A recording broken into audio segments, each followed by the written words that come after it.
Welcome, curious minds, to another deep dive.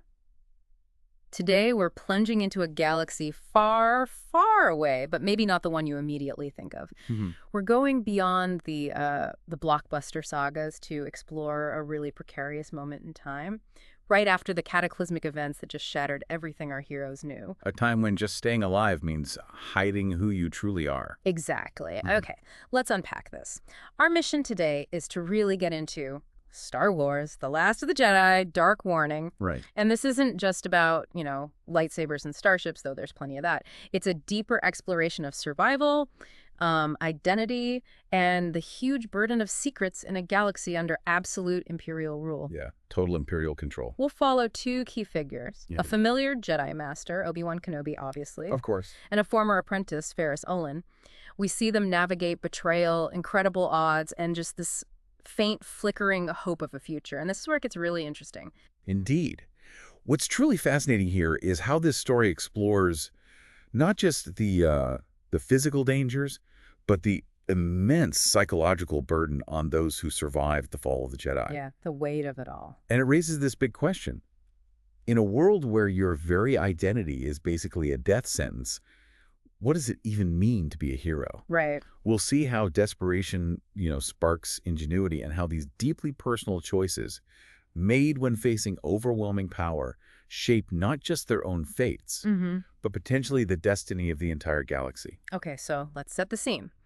We find Obi-Wan Kenobi, Ferus Olin, and their young stowaway, this 13-year-old kid, Trever Flume. Right, Trever. They're trapped, holed up in this dilapidated cruiser at the crowded Red Twins spaceport. Not exactly inconspicuous. Not at all. And they are being relentlessly hunted by, well, the galaxy's most formidable bounty hunter, Boba Fett. And not just Fett. No, also his cyborg associate, Karhan, both of them working for the sinister Inquisitor Malorum. And that feeling of immediate, inescapable danger, just palpable right from the start. Set's search pattern, for instance, it's not random. No, the book describes it. It's this complex method. That only an exceptional tracker like Boba Fett or a Jedi like Obi-Wan could even figure out. Right. And Obi-Wan calculates it instantly. They have, 2.5 minutes? That's it, before they're found. Ah. And this isn't just a chase. You feel it's a fight for the future. Exactly. And Obi-Wan himself, he's battling some serious internal conflict here. He regrets leaving Tatooine, where he's supposed to be watching over young Luke Skywalker. That's his primary mission, right? It is. Was saving Ferus, this former Jedi apprentice who actually walked away from the Order, was that enough reason to risk leaving Luke? That's a tough call. But then he hears this pivotal guidance from his former master, Qui-Gon Jinn. Speaking to him from beyond the grave, essentially. Yeah, thanks to his training with the Wills, these ancient Force-sensitive beings who guide Jedi, teaching them to commune from the netherworld of the Force. A pretty advanced technique. Totally. And Qui-Gon tells him to follow the living Force and his feelings because, and this is key, things much bigger than Ferus were at stake. And those bigger things? Chilling. Malorum, this dark side user, tasked specifically with hunting down Jedi survivors. The Inquisitorius. He's investigating Polis Massa, that's what Padme Amidala died, and he's getting closer to the truth of Luke and Leia's existence. Wow, okay, so the stakes just skyrocketed. Right. Obi-Wan has to stop Malorum. But first, he's got to shake off these bounty hunters. He absolutely cannot lead anyone to Anakin Skywalker's hidden son. You feel that immense weight of the secret immediately. And it influences everything they do next. Like the escape attempt. It highlights their completely different approaches to survival. Yeah, Trever, the kid, he's all youthful impatience, just wants to hurry up and blast me out of here. Typical 13-year-old response, maybe? Maybe. But Ferus, he's more pragmatic, points out they need a different ship entirely to shake Fett. But it's Obi-Wan who lays down the law. The firm rule. We have to do this without causing any alarm.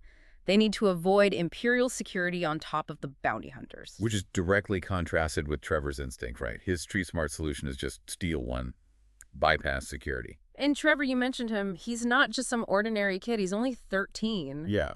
But the book describes him as the most adept stray thief in the capital city of Usa on Balassa. Apparently controlled a large portion of the black market. Okay, so he's got skills. Definitely a unique skill set for survival. You could say that. So Obi-Wan's strategy is quieter, a trade. Right. Pick the right ship, the right pilot. Don't make the deal too good.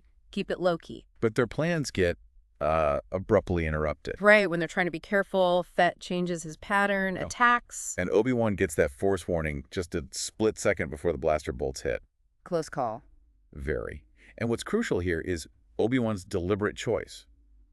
He doesn't use his lightsaber. Yeah. Not with a crowd looking on. Yeah, that's huge. The galaxy thinks the Jedi are wiped out. Exactly. News of a living Jedi. It would intensify the hunt exponentially. It's a calculated risk, sacrificing immediate advantage to protect that larger secret. So he relies on reflexes. Ferus, too, with his own Jedi training, he dodges almost in time with Obi-Wan. And Trever. Street smarts kick in. Dives right under a ship. Smart kid. And then Darhan, the cyborg, just enters the fray, blasts the ship right next to them. Sends Obi-Wan and Ferus flying. And Ferris's reaction is just classic dry wit through gritted teeth. Well, hello, Darhan. Even in that moment. I know. What's really surprising, though, is Obi-Wan's next move. He's weaponless, remember? Right. He charges Boba Fett, exploits this momentary off-balance point on Fett's left side. A move he recognizes. From Jango Fett on Kamino. It's pure, desperate instinct. But Fett is surprisingly resilient. Smashes Obi-Wan with an armored elbow. Ouch. Yeah. Obi-Wan then tells Ferus, go left, keep Tarhan occupied. And Ferus even then replies with this newfound humor. Why do I always get the mean guy? Huh. Even in mortal peril, you see their personalities shining through. The fight then escalates, right, up to the hangar roof. Obi-Wan Force propels himself up for cover. But Fett's got his jetpack, follows him right up, fires a concussion missile. Blows Obi-Wan right off the roof. But his quick thinking saves him, uses his grapnel line, swings back up. And severs Fett's blaster rifle with his lightsaber. Nice move. Then this mid-air confrontation, Fett just slams into Obi-Wan, trying to push him off the roof again. Obi-Wan counters, they both fall, spinning. And Fett uses his jetpack to repeatedly slam Obi-Wan into the building. Brutal. Until Obi-Wan uses the Force, kicks off the wall, loosens Fett's grip, and manages to retrieve his lightsaber. And they end up cornered back in this half-demolished hangar, massive doors shut. Fett and Darhan outside, just laying down relentless coordinated blaster fire. And Ferus says what they're both probably thinking. I wish I had a lightsaber. Yeah, and you feel Obi-Wan's continued hesitation to really unleash his in full view. That restraint just underscores how high the stakes are for him, personally. But even trapped, Obi-Wan spots an advantage. Sees the overhead struts, the Durasteel supports a potential vantage point. Right. It gives Fett, with his jetpack, an edge, but to Han, grounded, big disadvantage for him. And Ferus demonstrates his own, let's call it crude weaponry, starts tossing spinning, laser-cutting blades from some servocutter tool at Fett. Searing his armor. This isn't refined Jedi combat, is it? This is desperate ingenuity. Absolutely. Then Obi-Wan's tactical brilliance kicks in. He reverses course, charges Fett again. Uses his lightsaber with incredible precision to cut the bolts holding the roof Durasteel in place. Anticipating Tahan's predictable cannon fire. Exactly. The roof panel collapses, catches Tahan, pins him, takes him out of the fight temporarily. It's just a brilliant tactical move under extreme pressure. And just as spaceport security finally arrives, drawn by all the property damage Fett's causing, naturally. Obi-Wan seizes the moment, destroys Darhan's laser cannon control panel while he's down. Smart. And it's then that Tahan delivers this chilling warning, hinting at something bigger. One day you'll be another Jedi prisoner on Coruscant. Malorum has his ways. Oof. That fleeting mention just broadens the scope instantly. Suggests there might be other Jedi survivors the Empire's hunting. Yeah, a grim possibility. And just when things look bleakest, Trever. He makes this surprise return. Piloting a space cruiser he's somehow traded for, jockeys it right towards the hangar. Talk about timing. A flying leap, and they're aboard, blaster fire all around them. Trevor's probably feeling pretty proud. Clean getaway, he thinks. Quickly dashed by Obi-Wan's dry, not so clean. Because Boba Fett has escaped security and is hot on their tail in his heavily armed fire spray attack ship. Of course he has. But here's the real kicker. The ship Trever traded for. Uh-oh. It doesn't have a hyperdrive. No. Ferus is incredulous. Just shouts, every ship has a hyperdrive out here, except the one we're on. Huh. It just highlights the sheer desperation, doesn't it? The bad luck, the improvisation. Totally. Obi-Wan, ever the pragmatist, just cuts through the complaining. The what-ifs aren't helping. Fett is gaining. Back to the problem at hand. And Fett's fire spray, as you said, it's no joke. Small but impressive, the book calls it. Armed with laser cannons, seismic mine layers, built for pursuit. So Ferus knows his challenge. He can't outrun it, he has to outmaneuver it. Obi-Wan suggests hiding, maybe an asteroid shower or a dense nebula. Meanwhile, Fett activates his laser cannons, forces Ferus into these steep dives and spins. Their ship's getting hammered, systems are failing from the impacts. And Trever chimes in, "We're running out of fuel," claims the pilot said it was refilled. Leading to Ferris's cynical quip, "Never trust a pilot, kid." Huh. Obi-Wan's quick thinking saves them again. Orders Trever to release the cargo. Which is just empty bins and boxes. But it works. Devotes Fett's targeting torpedo. Clever. They then enter this unstable current star tunnel. Golden light, the ship bouncing alarmingly. But it's a potential way to lose Fett as they approach Dinitor, this abandoned planet with 20 uninhabited satellites. A place to hide, maybe. Okay, so it all comes down to one last risky maneuver. Ferus desperately asks Trever, "Remember your grapplet action." That street trick from USA. Pretending to spin out of control, then recovering at the last second. Like a controlled skid, yeah, but designed to fool a pursuer into crashing. The risk is huge, though. Patching power from hydraulics. It could leave them without enough braking power to land. But Obi-Wan doesn't hesitate. "We can worry about landing when the time comes. Survival first." So Trever, the street kid, dives to the floor again, wrenches open the engine panel, hotwires hydraulics to the sublight engines. He's got the touch. And the trick works.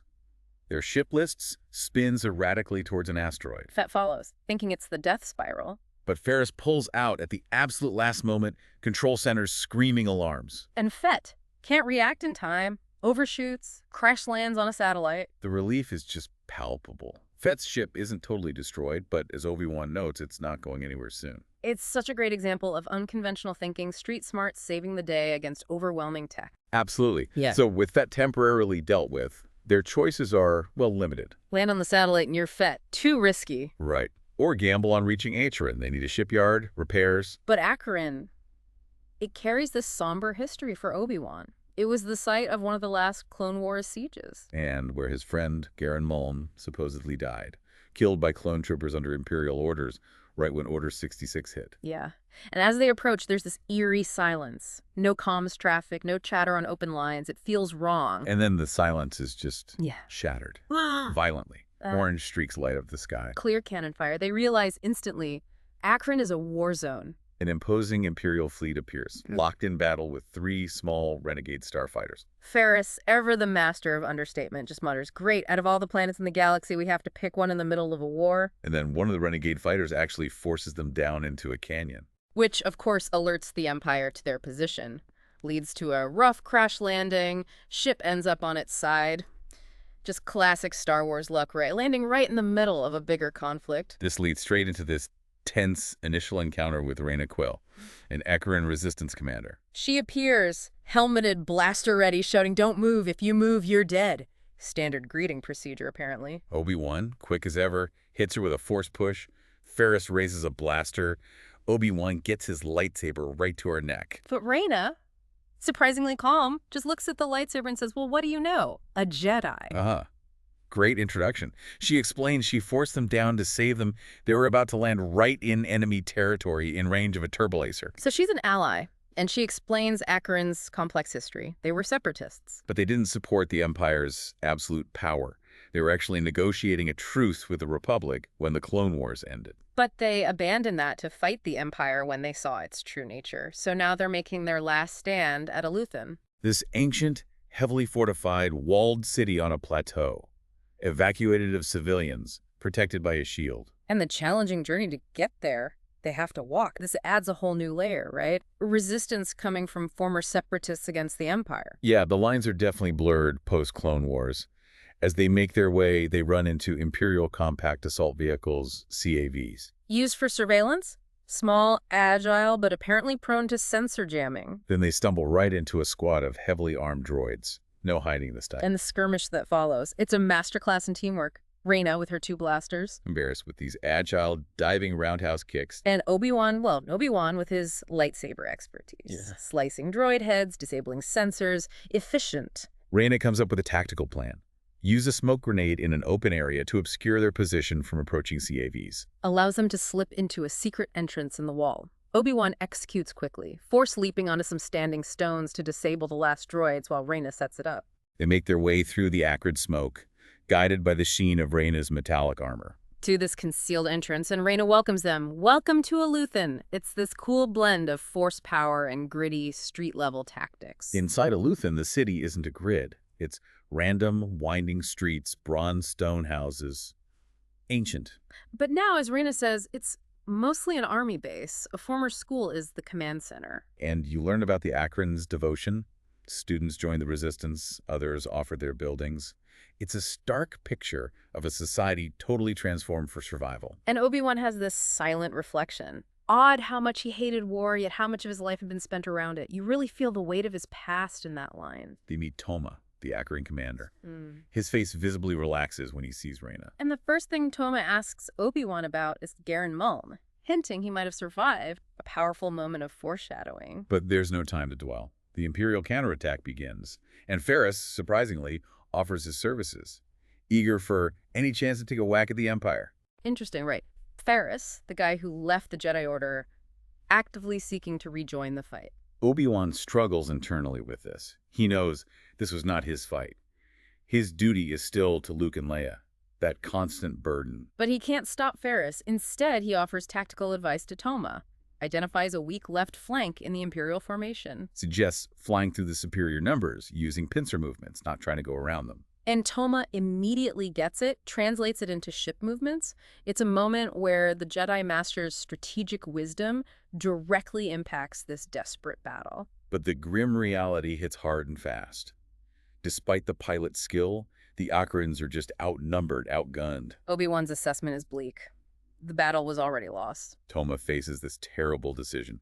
Pull back his pilots, which means surrendering Eluthen. Obi-Wan's advice is typically stoic. If it must be done, it should be done. But the Imperial Admiral, real well, his response is brutal. Rejects surrender, demands annihilation, saturation bombing of Eluthen. And reveals the planetary shield is already down. They're defenseless. Toma is horrified. Our ancient city, revered by all Acherins, the site of our most precious treasures. Obi-Wan delivers the stark truth of the Empire's mindset. It is yours, not theirs, so they don't care about it. All they care about is a display of power. Chilling. Toma desperately warns his pilots over the comms. Do not return to Eluthen. Take evasive action now. But Ferus and Reyna, they're already heading back, showing their unwavering commitment, even facing certain destruction. As explosions start rocking the city, those stately buildings just disintegrating, stormtroopers begin infiltrating Eluthen on the ground. Obi-Wan uses the Force to guide their escape through the corridors, avoiding the larger trooper squad, turning towards a smaller group. And that's when Trever, the street kid, pulls off another brilliant, inventive move. He grabs a box labeled athletic equipment, pulls out these laser balls. Laser balls, like for sports. Apparently. He starts flicking them at the stormtroopers, causing them to trip, collide, total confusion. It's hilarious and effective. Toma even tells him, thanks for the edge. Love it. Obi-Wan then takes advantage, leaping into the disoriented troopers, lightsaber a blur, demolishing the squad quickly. They race to Toma's hidden landing platform. He's got this personal transport battered, but with a tweaked hyperdrive and all the firepower you could want. Their way out.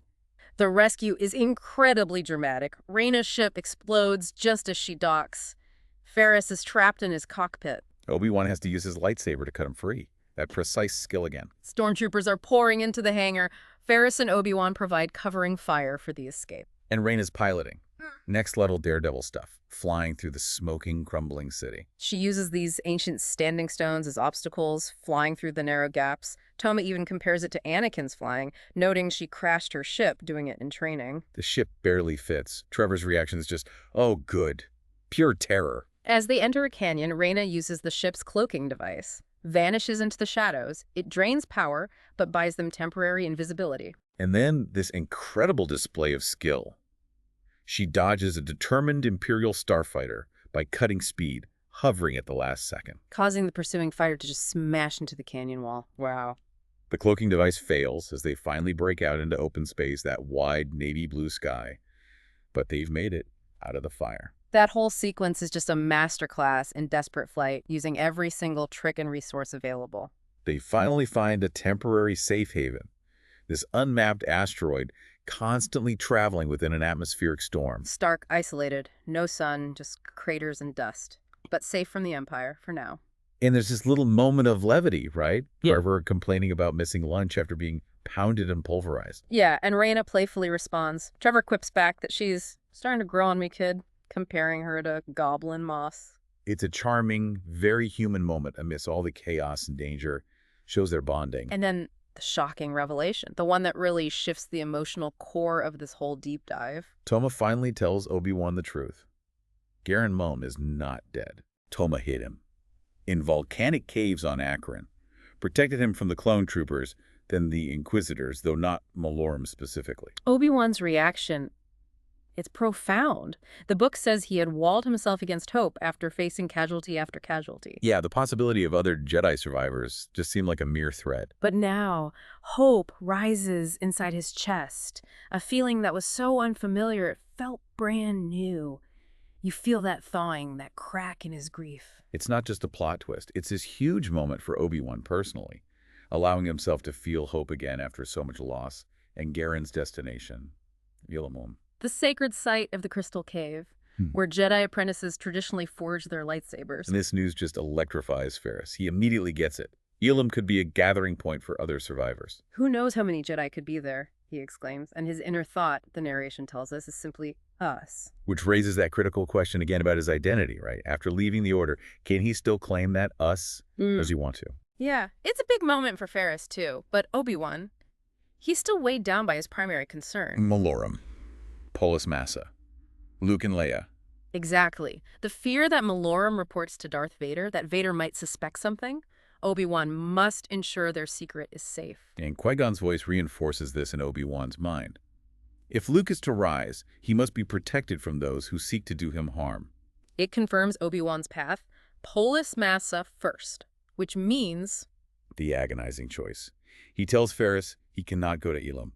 Not yet. And Ferris's reaction is just raw anger, disbelief. What could be more important than your friend? Obi-Wan, bound by the secrecy surrounding Luke, Leia, and Vader, can't explain fully. He can only give that veiled answer.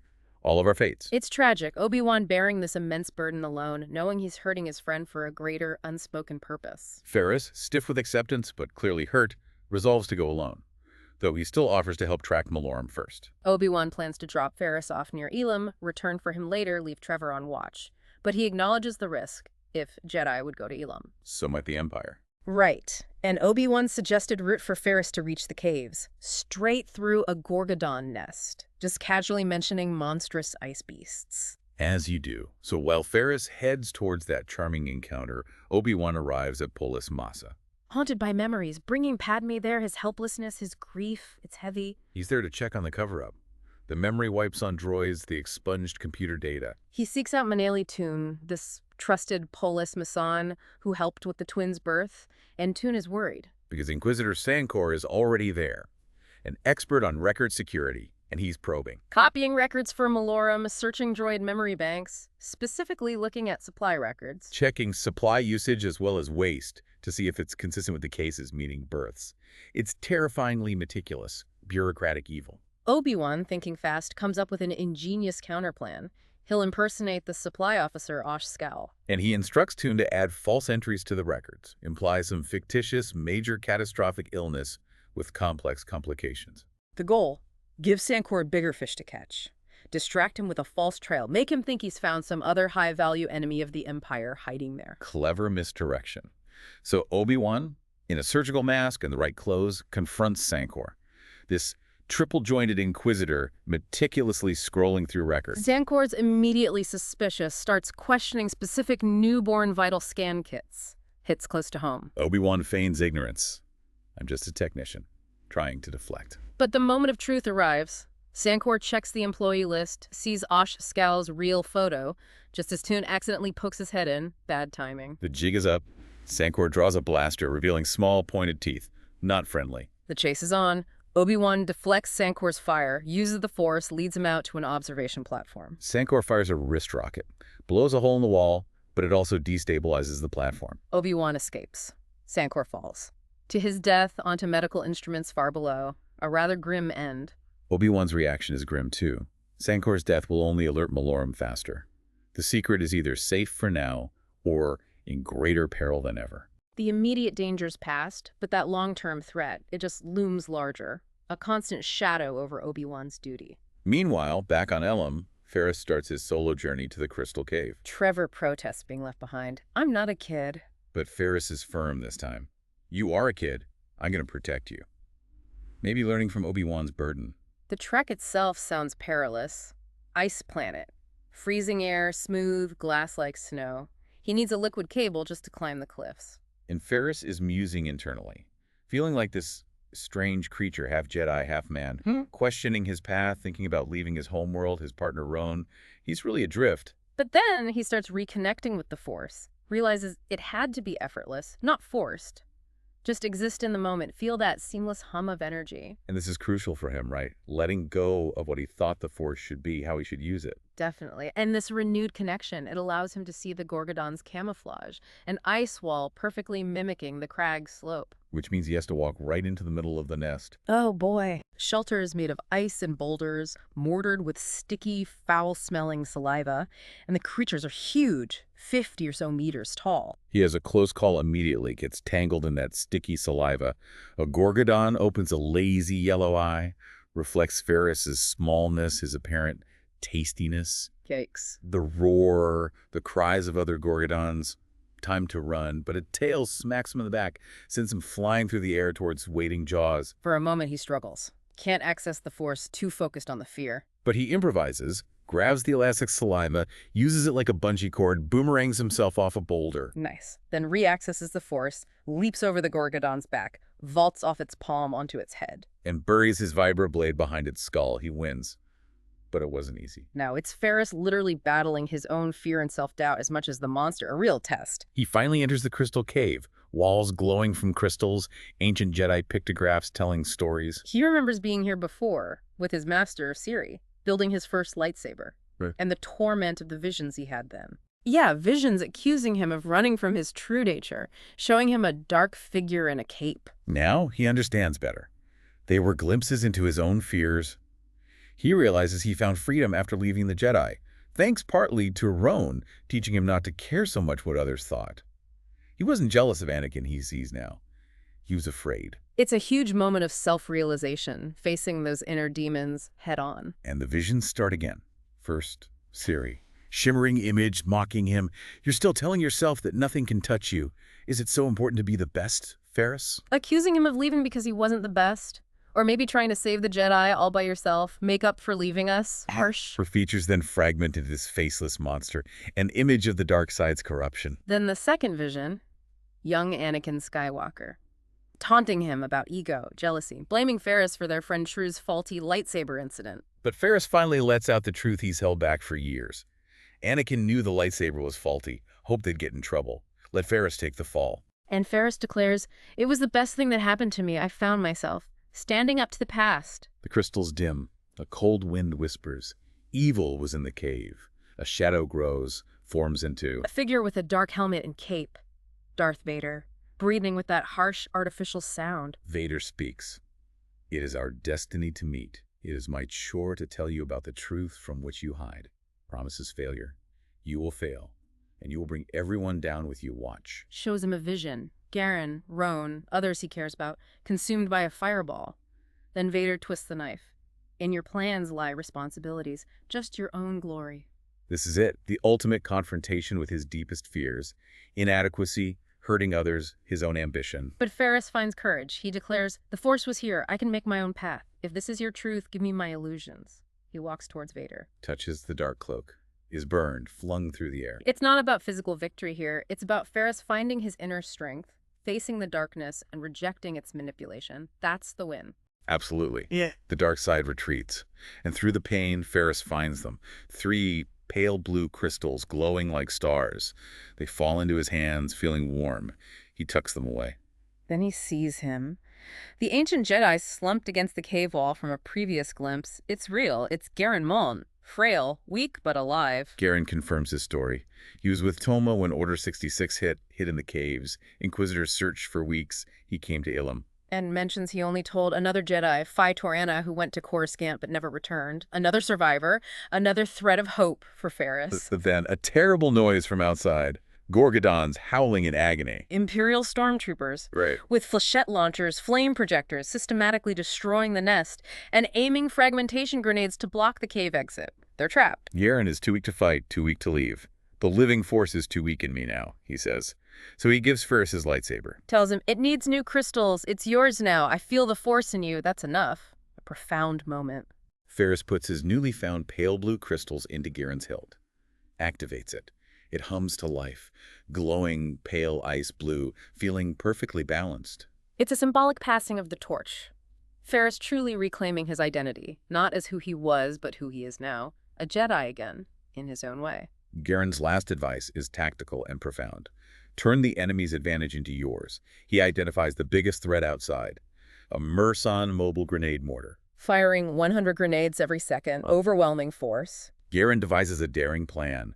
Ferus must perch on an overhang above the cave entrance, hidden, then force leap onto the mobile mortar itself. Well, Garen creates a diversion, saying cryptically, the visions will help me. Ferus makes the leap, lands on the mortar, fights a stormtrooper operator, but gets shot, falls.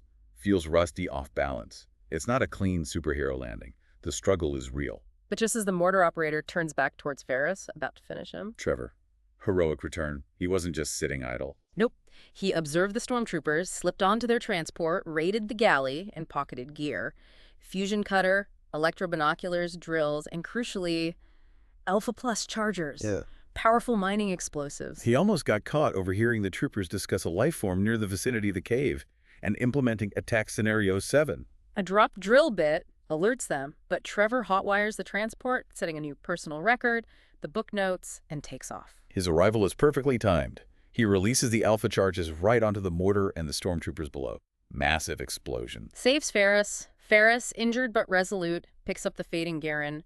They run for Trevor's stolen ship, escaping under fire. It's just a remarkable moment. The street kid, the unexpected hero, making all the difference. A distress call reaches Obi-Wan.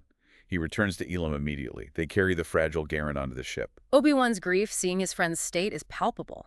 Skin as pale and fragile as snow. His once muscular chest looked as though it had caved in. Just heartbreaking. But Reyna steps up. Turns out she completed medical training just before the Clone Wars. She sets up a makeshift clinic on the asteroid to care for Garen. A quiet moment of care amidst the chaos. Ferus then reveals his grand vision, sparked by finding Garen and the need for safety. Establish the unmapped, constantly traveling asteroid as a secret base for Jedi. He calls it perfect, precisely because it's just a hunk of rock with no shelter in the middle of an atmospheric storm. Nobody would ever look there. His ambition is suddenly huge. We can find her, the Jedi prisoner Dahan mentioned on Coruscant. We can find them all, and then take them to his secret base. He's thinking bigger now. Obi-Wan, though, injects a note of caution. His burden remains. Too much concentrated force energy in one place might alert the Sith. That constant tension between hope and the ever-present threat. Ferus asks Toma and Reyna to run the base while he's away searching. Toma accepts immediately. No better cause. And Ferus has already contacted his friend Roan back on Usa. Roan arrives bringing critical supplies. A prefab greenhouse, food supplies, seeds, plants, water purifying system, and a complete med unit. Everything needed to be self-sustaining. Practical planning. Roan's parting from Ferus is bittersweet, though. A quiet, I guess you have to do this. Understanding the path Ferus has chosen. And this brings us back to Obi-Wan's final, heart-wrenching decision. He has to break the news to Ferus again. He's not joining the mission to Coruscant. He's returning to Tatooine. Ferus is saddened, maybe not totally surprised this time, but his anger still flares. So you'll abandon the ones who need you, like your best friend. It gets deep. Obi-Wan feels it. He knows he's doing the right thing for Luke and Leia, the ultimate future, but the pain of leaving his friends, of letting Ferus take on so much, it's immense. And then Qui-Gon's final lesson echoes in Obi-Wan's mind coming through the Force. Accept your regret the way you accept your mistakes. Then move on. Obi-Wan has this breakthrough. Realizes his blame, his guilt over Anakin's fall, was crippling him. He's learned to forgive himself, finally, to open his heart again. This is that profound personal journey reaching its climax. Healing from past trauma to fully embrace his present duty. And with that healing comes a profound realization. He declares himself ready to begin the deeper training with the Wills. He understands why he wasn't ready before. His heart, once exiled, is now full of feeling. He looks at Ferus and acknowledges him. A Jedi, one of the last. A powerful validation. Their farewell on Tatooine is heavy, acknowledging their paths have crossed but must now diverge again. Obi-Wan's final words to Ferus are a solemn charge. May the Force be with you. Find them and gather them. Make them safe. And then Qui-Gon, ever the slightly irreverent mentor, offers a dry, amused comment from the Force on Obi-Wan's serious tone. I never said trust was the currency of the living Force. I don't think I'd say anything that pompous. It sounds more like you. It's a wonderful touch. Shows how much Obi-Wan has grown, how he's found some measure of peace, even humor, through Qui-Gon's guidance. So Ferus drops Obi-Wan on Tatooine, then heads for Coruscant with Trever. And Trever makes a surprising choice. Admits he feels stuck, as he's not going anywhere just yet. He decides to stay with Ferus. Yeah. Trever, the self-proclaimed street thief, finding a new purpose beyond just surviving day-to-day, joining Ferus's cause. Ferus then makes a pilgrimage, flies past the ruins of the Jedi Temple on Coruscant, sees the broken towers, scorched by fire. And the sight hits him hard. Rage, pain, sorrow. He realizes, the book says, he hadn't truly absorbed the full weight of the loss until that moment. But despite the dangers ahead, the uncertainty, he feels more certain than ever of his path. He understands why it has to be him. He was the only one who could. He would find the last of the Jedi and bring them home. It's such a powerful conclusion to his arc. From lost soul to finding this renewed, incredibly difficult but vital purpose. What's truly remarkable about this deep dive, I think, is how it redefines heroism in this incredibly dark time. Wow. It's not about those grand galaxy-spanning battles we often see. No, it's smaller scale, more personal. Exactly. It's about individual acts of courage, desperate ingenuity, and just this relentless pursuit of hope, often against absolutely impossible odds. Obi-Wan's journey really reminds us that even with immense power, or maybe because of it, personal growth often comes through facing and finally accepting our deepest regrets, letting go of that guilt. And Ferus, in turn, shows us that purpose can be reclaimed, not by clinging rigidly to the past, but by forging a new path, adapting, finding your own way forward, even when everything seems lost.